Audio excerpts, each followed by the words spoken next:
како што кажавте и вие, ССМ поднесе барање за утврдување на репрезентативност, кога се уште имаше репрезентативност, тоа е месец декември 2024 година. Репрезентативноста на ССМ беше важечка до средината на месец јануари 2025 година, доволен временски период за комисијата, составена од репрезентативни представници на работниците, работодавачите и владата, седнат на заедничка маса и ја потврдат репрезентативноста на ССМ врз основа на списоците кои ги имаме доставени, подпишани од работодавачи и избран представник на работниците, односно синдикатот. Кога ги доставивме списоците, тоа што на крај споменавте дали мислиме дека има обструкции и како, кога ги доставивме списоците и кога видоа дека имаме соодветна бројка, имајќи во предвид дека во Македонија според Државниот завод за статистика вкупен број на вработени приматели на плата во работен однос се 619.000.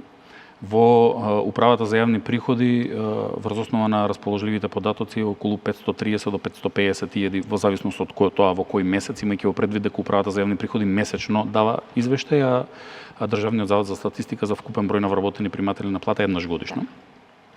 Доставивме списоци за членови во број од 63.000. Зошто? Затоа што и тогаш знаевме дека се подготвува хајка против Сојуз на синдикати на Македонија и дека од списоците ќе се прават притисоци на нашите членови, на нашите синдикални раководства и на синдикалните лидери да се префрлуваат во друг синдикат кој ги замајува владените представници дека има бројка, дека само што не станал репрезентативен Конфедерацијата на слободни синдикати на Македонија. Тоа што во моментот е значајно е тоа што ние како ССМ многу брзо забораваат дека имаме членови секаде. И дека 70.000 членови на Сојуз на синдикатите на Македонија вклучуваат и раководители, и директори, и од ВМРО-ДПМН, и од СДСМ, и од сите останати политички партии. И дека тоа што заеднички не обединува е зборот плата на буквата П, а не зборот политика на буквата П. И тие луѓе сакаат да добијат зголемување на нивните плати и гледаат дека ССМ се бори за зголемување на нивните плати. Тоа што загрижува е што до нас веќе стигнуваат информации, односно ни ги праќаат меловите луѓето, не се ни срамат, каде што во македонски пошти или национална пошта, како и да се нарекува, од кабинетот на директорот, се праќа задолжение со пристапници и стапници до раководители, директори, не знам, на подружниците во градовите во кои им се наредува пристапници и стапници да испринтаат, да не постои трак на мејл како невозможна мисија да е ова Том Круз, па ќе ја снема пораката за 3 секунди по погледнувањето на пораката. И потоа да избришат пораката за да нема никаков трак. Во водостопанство.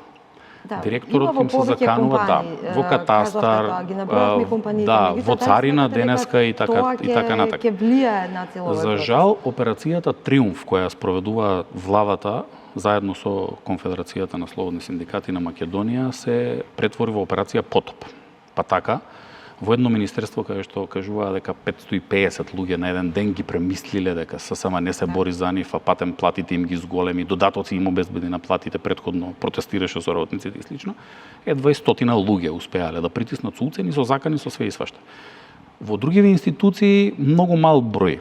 Тоа што е опасно сега е што директори, заменици директори како оние во македонски шуми, трчаат по подружници со пристапници и стапници, им се закануваат на раководителите на подружниците, на синдикалните представници, не само од ССМ, туку и оној Живко Митровски што рипаше од другата страна и бранеше владата, да му ги отчленат членовите и да формираат нови синдикални организации во КСС, особено кај колегата Благојар Алповски во САДО.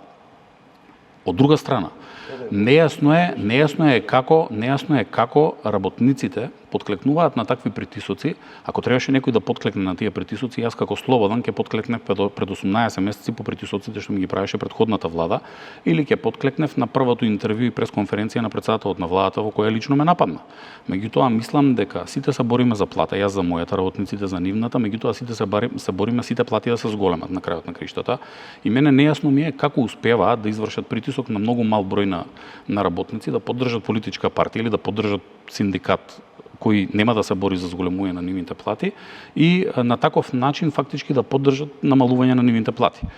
Што се случува моментално на терен, сакам да кажам. Моментално на терен вршат притисок кај најранливите категории на работници со најниски примања, луѓе кои не примаа плата по 3 месеци, за кои штрајкуваше Сојузот на синдикатите на Македонија и гранските синдикати, додека другите ги немаше, за кои правеше протести на претходната влада кога колегите не ни беа на протести. И што се случува сега? Таму луѓето се врши притисок да се префрлат во друг синдикат, меѓутоа никој не им кажува на тие луѓе дека половина од нив ќе добијат усогласување со минималната плата, а половина нема да добијат ништо, пошто едните се помошни технички персонал, едните се административни службеници, за едните се применува еден закон, за другите се применува друг закон. Тоа што е опасно е што добиваат поддршка и од некои здруженија како Атком за комунални дејности, па да се сопреле спогодбите, да не се потпишувале анекси на колективните договори во моментот и слично. Тоа што загрижува исто така е тоа што го спомнува Благој Ралповски како да он се борел за тоа, е тоа што колешките и колегите во министерствата кои бараат додаток на плата од 30% не го добиваат се уште. За жал, владата нема слух за тоа, не сака да им го даде веројатно, немам представа. Последниот пат кога ние разговаравме, бевме блиску до договори, до решенија, меѓутоа за жал непознати причини. Сето тоа владата го одби еднострано, ќе кажам, и на таков начин ги оштети вработените кои работат на министрите. Министри, замислете, со 79,1% изголемена плата, на работници со каде што 70 до 80% се под просечната плата. Тоа загрижува дополнително што ваквите упади беа со една цел. Видоа дека имаме бројка, ја повлекоа Комисијата за утврдување на репрезентативност. Кога видоа дека мора Комисијата да продолжи со работа, влегоа фронтално со напади, со уцени, со закани за превземање на членството. Не може мене некој да ме убеди дека во една компанија 200 луѓе наеднаш сватиле дека треба да заминат во друг синдикат. Денеска зборуваме, во еден ден. И од таа гледна точка ние сме безбедни, имајќи во предвид дека доставивме списоци колку што беше потребно. Имаме до 70.000 уште списоци, кои ќе ги доставиме доколку е потребно и никој нема да може да го скрати правото на Сојуз на синдикати на Македонија да биде гласен. И без репрезентативност, и само слободен да остане во Сојуз на синдикати на Македонија, 500 евра минимална плата, 100 евра зголемување на останатите плати и нема да му ќути на никој.